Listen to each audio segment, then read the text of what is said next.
Welcome back to the Sense of Security podcast. I'm Cassidy Clement, Senior Manager of SEO and Content at Interactive Brokers, and today I'm your host for the podcast. Our guest is Jon Erlichman, founder of TickerTake. With our recent volatile markets and uncertainty in consumer sentiment, dollar cost averaging has been a popular topic as of late. But what exactly makes up this strategy? Is it for all investors or just certain goals? These are the types of questions we're going to ask and hopefully answer today in our episode. Welcome to the program, Jon. Cassidy, it's great to be with you. Thanks so much for having me on the pod. Yeah, of course. So I know that your videos are on IBKR campus in the Traders Insight area, and we talked a little bit about your background as a financial journalist. So other than that, to just intro you into your first episode here on Sense of Security, what is your background in the industry? Tell the listeners a little bit about yourself.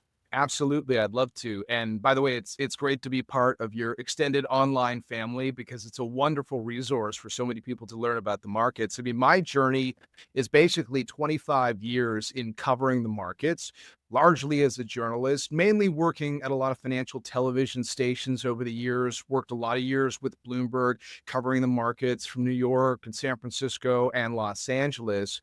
And over the years, as the industry started to change, in other words, people that were able to invest in new, exciting ways, do it online. It felt like the content increasingly was gravitating online. So I had a very rewarding career, but I also looked at the opportunity in front of us to talk to more people where increasingly they are. And so that was one of the reasons why I decided to launch TickerTake, which is my YouTube channel and my social media channels, where we still do some of the traditional content that I did for so many years on television, but we're also just exploring the way by which people learn about the markets on their phone. And actually, that's been really exciting because it feels like each and every day, more and more people are starting to get access to the markets, if not just because they're trading online, they might learn about a particular stock or investment just by perusing their phone. So it's been a really interesting time to launch something new. Still love the way that traditional news is done, but it's been an exciting new adventure for me. Yeah, that's actually rather aligned with how this podcast got started. There's a lot of different people and different scenarios and different, we'll say, educational backgrounds that people have getting into financial journeys, if you will, these days. You don't necessarily have to know a friend at a bank to be exposed to the potential of trading. So that's kind of how our listeners are likely listening to us right now on their phones. So with today's topic, we're talking dollar cost averaging. I think that has been one of the buzzwords that I have heard the most in the past quarter, right up there with tariffs and inflation.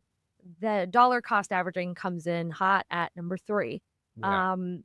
You know, just to break it down, if you can give a quick example maybe or an explanation of what it is, I'm sure a lot of listeners are going to listen to this and their first thought process is going to be, is that like how I used to put 25 cents into my piggy bank as a kid? Or Right. depending on where you are in your financial journey, that sounds a little bit like a 401k. Why don't you take it away and give them the financial answer? Well, you're so right, Cassidy. We do hear dollar cost averaging referenced all the time. I feel like sometimes, even though it's not all that fancy, it's fancier than it needs to be to explain what it really is, which is committing to investing over the long term. It's making that decision, rain or shine. And a lot of people do this with their paycheck, finding an amount of money that you feel comfortable to consistently put into the market. We live in a world where people get excited by a stock story today and the promise of what an investment could be worth.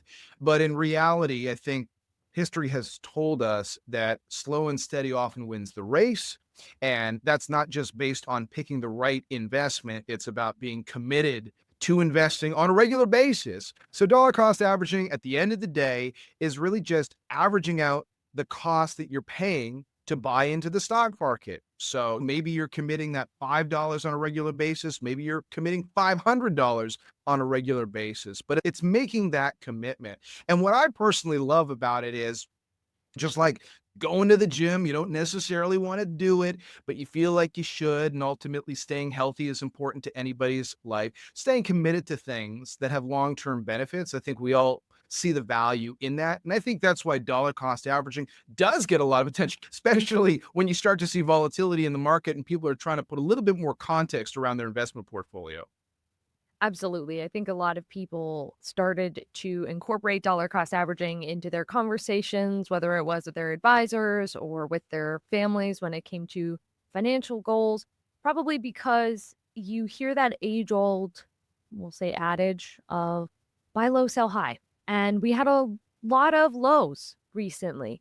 And some people said, well, I'm just going to keep, like you said, slow and steady, rain or shine. If I have $100 I'm putting in, I'm still putting in 100. Maybe I get more bang for my buck now. But the flip of that, of course, is if it keeps going lower or depending on your time horizon, that kind of leads me into my next question, which is for dollar cost averaging in a general sense. Is it really for all investors or is it for certain types of gold or those with resources? Because at most of the core of different financial strategies, the first thing the average Joe asks is, okay, does it really work though with my goals in mind? It's probably the first question that anybody should ask. And I'm so glad you brought it up because in all my years of covering the markets and talking to a lot of market pros, there's always a beehive of activity around people who want to know what they should invest in. What's the stock to go for? But most commonly, the response to that is, well, what kind of investor are you? I think to answer your question, is dollar cost averaging for everyone? Maybe not, but I used that analogy of going to the gym earlier. You could probably use that for dollar cost averaging as well.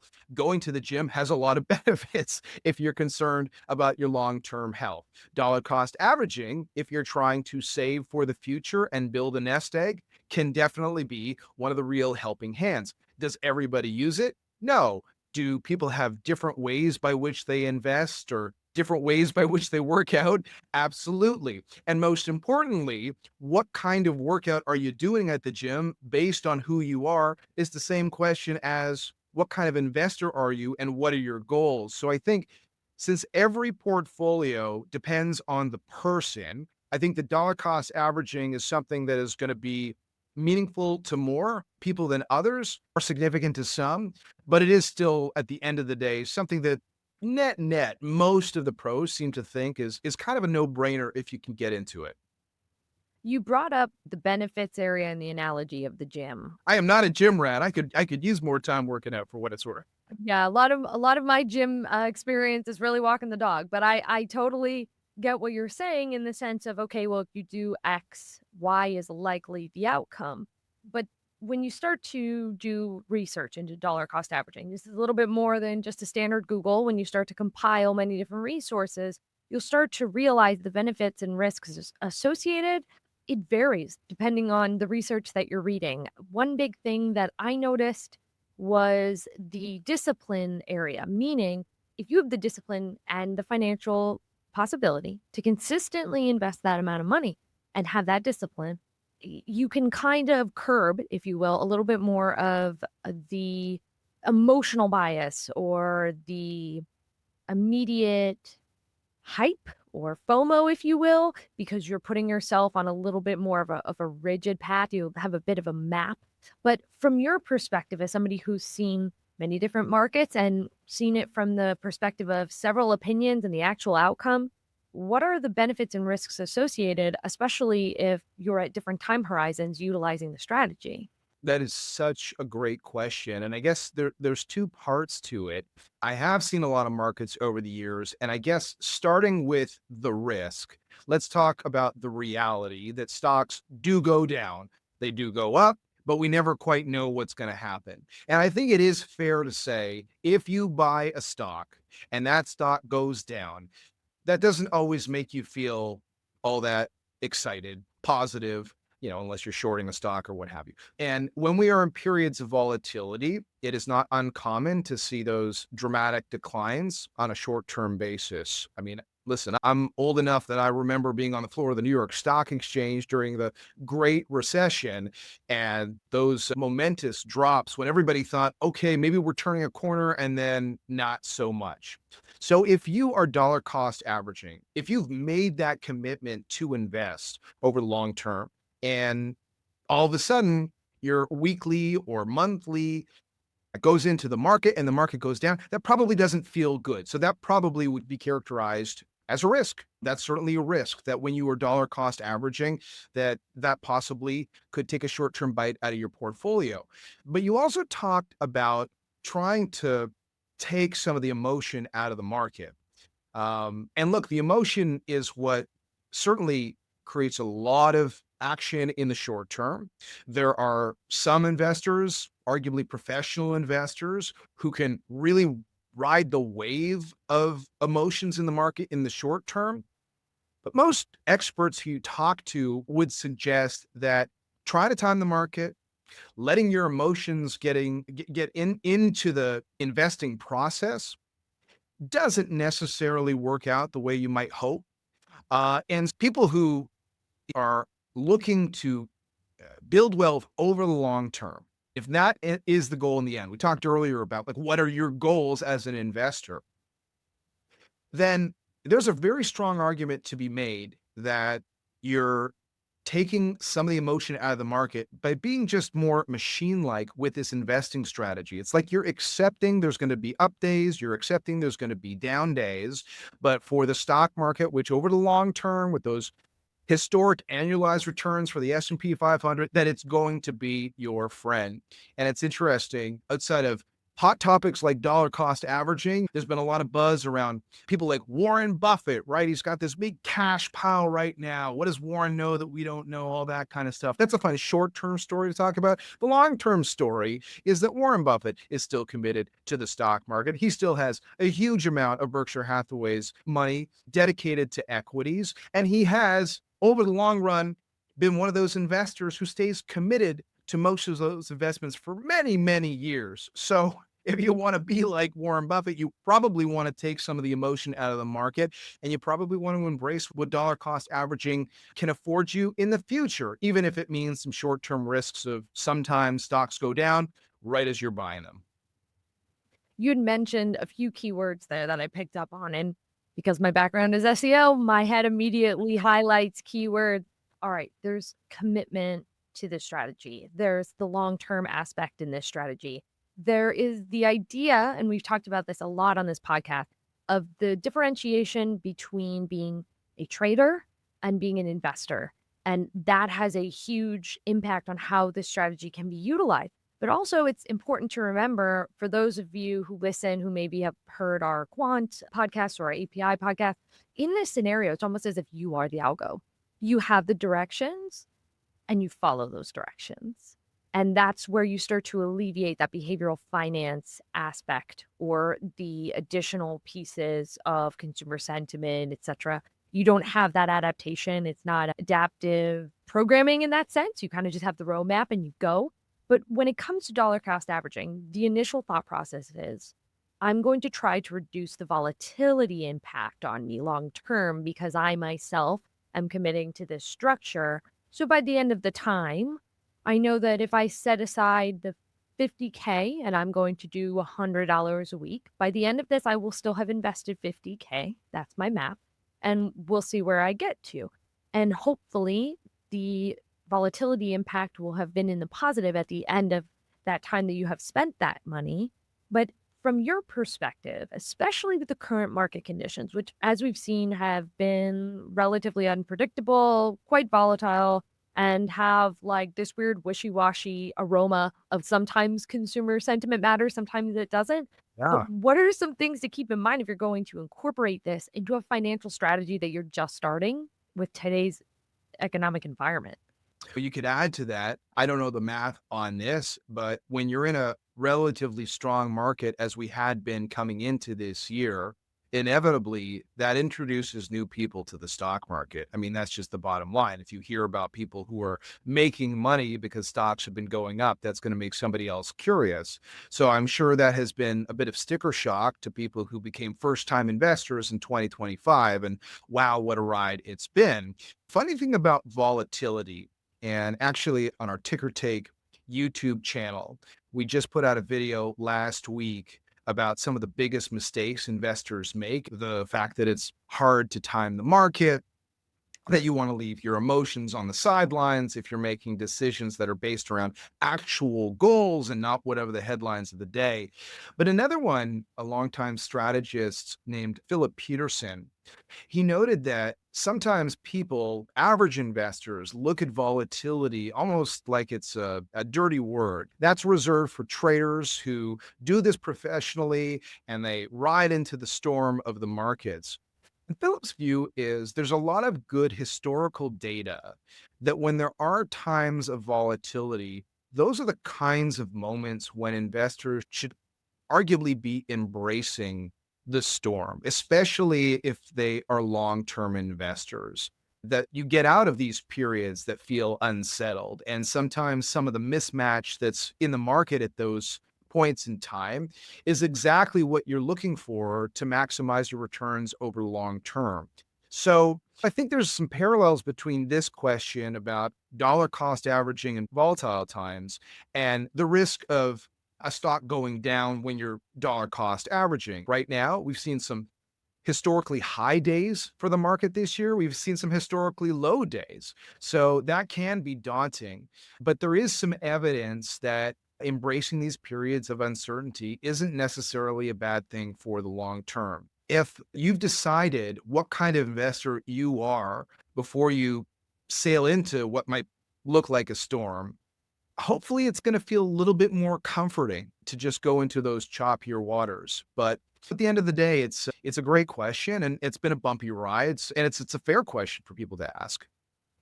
The idea of it being a bumpy ride for most people, I think, is I think you had said it's almost like a sticker shock when you open up the webpage of whatever financial website or editorial that you look at. Every morning, it does seem to be a little unpredictable, and that kind of impacts the way that people are starting to incorporate or blend or mesh together different types of strategies to help bolster any type of risk aversion, or if they don't have the time horizon that they thought they were going to have, Yes. change that up. I think the talk around retirement is a very big one. It's funny or we should say funny in the sense of intellectual funny, how America, as it starts to move on to being more and more developed, how somehow people are working longer and longer and longer. As we start to go through that, the retirement portfolios within the past year, or we'll say 6 months, sometimes there's some sticker shock to that. And people are starting to look for other financial strategies to incorporate to hold on to the potential of whether it's retirement or larger purchases in their lives. So when it comes to dollar cost averaging, are there other ways to blend it with financial strategies? Or is it just something that you need to keep an eye on constantly because of risk aversion? Well, by the way, if not going to the gym means that I can think a little bit less about how many years I'm going to live and paying for that, maybe that's my weird justification for not going to that. I'm not going to pick that. I'm going to stay healthy as long as I can. But you raise an excellent point. People are living longer, healthier lives. That's an amazing development for our species. It does open up the door to more money questions or making your money goals stretch a little bit longer. Simple answer to that is dollar cost averaging, and this is more my opinion than anything else. I do talk to a lot of the pros about it. It feels like a garnish on the salad. You know what I mean? You got other stuff in there, and it's probably going to taste pretty good if you mix it all up together. Just because there's so many different ways by which you construct a portfolio, but build a portfolio. As an example, let's talk about portfolio construction. And I'm sure a lot of people over the last 12 months have been trying to figure out what kind of leanings, weightings they want to have in their portfolio. Every day we're hearing, are those incredible runs we saw in tech stocks going to now cool off, entering a new period, a new phase, a new cycle? People individually have to figure out what a portfolio rebalance means for them. You raised the point of like, when do you need the money? That's probably one of the key considerations. If you're an older investor and you're allocating a certain amount of your investment portfolio to your retirement, you might have a different philosophy on that versus those who think AI is going to change the world and I'm just going to be really loaded into growth stocks. But when you are rebalancing, there is an argument to be made that if you are still committing capital to the market, it can be helpful. The other thing is that I was talking about how you grow the portfolio. Let's just leave out returns for a second, because we haven't really talked about what's the alternative to dollar cost averaging. How are you going to have a pool of capital that you can hopefully grow through stock market investing? And like everybody is different. Sometimes all of a sudden maybe you have a very nice family member who leaves you an inheritance or what have you. And then all of a sudden you've got that to work for you.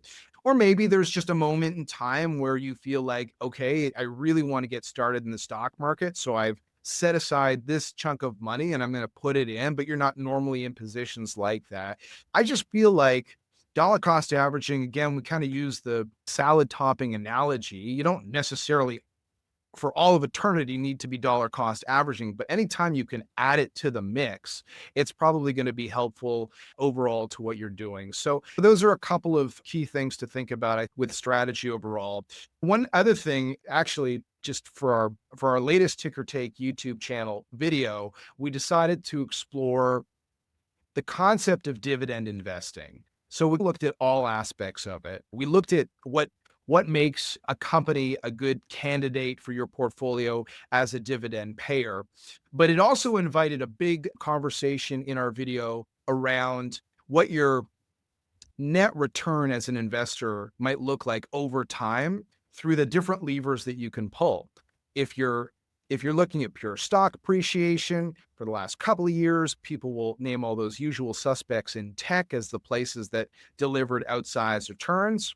But if you go and talk to a dividend investor, and some have found religion in dividend investing over the years, they will point out that oftentimes it is that combination of the dividend payment and the potential growth for the company that is delivering on those dividends combined that delivers you a return that is respectable. And that we don't always talk about that in financial media on a day-to-day basis because we're watching stocks and we're watching the percentage moves on stocks. But dividends can make a difference, and then they can make an even bigger difference in the portfolio if you exercise different strategies. One of the pros in our video talks about drip programs, these dividend reinvestment programs. It's one thing to be getting the dividend by owning the dividend stock. It's another to be telling someone who's helping you with your portfolio or just setting it up yourself, if you're managing your portfolio yourself, to say, let's take all those dividends and let's reinvest those back into the stock. So those dividend reinvestment programs are really helpful over the long term for investors. And again, that feels like that's something in the salad alongside dollar cost averaging, right? If you've said, I want to put money to work in the market consistently over time in one statement. And then in a second statement, you say, I want to take my dividends from my dividend stocks and reinvest them in the dividend stocks so I can own more shares. You've got these parallel paths of committing more capital essentially to the stock market. So I think the long and short of it is that people have tons of different financial strategies that they use. And in a lot of conversations I've had, most people see dollar cost averaging as additive to those strategies, if you can swing it. Definitely, it's one of the tools in the Swiss Army knife, that kind of scenario. It's by no means an alternative for research or somehow foolproof for applicability and a market condition firewall. This is something that helps keep you disciplined in a certain area, especially the area of a long-term investment, such as the 401k. I think throughout my research, the dollar cost averaging or DCA, however you would like to call it, name it, it's meant to help with risk mitigation, but it's also not a set it and forget it scenario. So much of it leans on the idea of market condition and affordability that you can't consistently do that and always think everything's going to be a winner because that's the right way to think when it comes to the markets. But thanks so much for joining us today, John. You brought up some great points. Cassie, it's been a pleasure. Thanks very much for having me on the podcast. Yeah, of course. So as always, listeners can learn more about an array of financial topics for free at interactivebrokers.com/campus. Follow us on your favorite podcast network and feel free to leave us a rating or review. Thanks for listening, everyone. The analysis in this material is provided for information only and is not and should not be construed as an offer to sell or the solicitation of an offer to buy any security. To the extent that this material discusses general market activity, industry, or sector trends, or other broad-based economic or political conditions, it should not be construed as research or investment advice. To the extent that it includes references to specific securities, commodities, currencies, or other instruments, those references do not constitute a recommendation by IBKR to buy, sell, or hold such investments. This material does not and is not intended to take into account the particular financial conditions, investment objectives, or requirements of individual customers. Before acting on this material, you should consider whether it is suitable for your particular circumstances, and, as necessary, seek professional advice. Dollar cost averaging involves investing a fixed amount regularly regardless of market conditions. While DCA can reduce the impact of market volatility, it does not eliminate the risk of loss. Investments may decline in value, and there is no guarantee of profit. Additionally, investors may face opportunity costs and transaction fees. DCA requires a long-term commitment and may not be suitable for all investors. Please consider your risk tolerance and financial goals before using this strategy. This is not financial advice. Consult a professional as needed.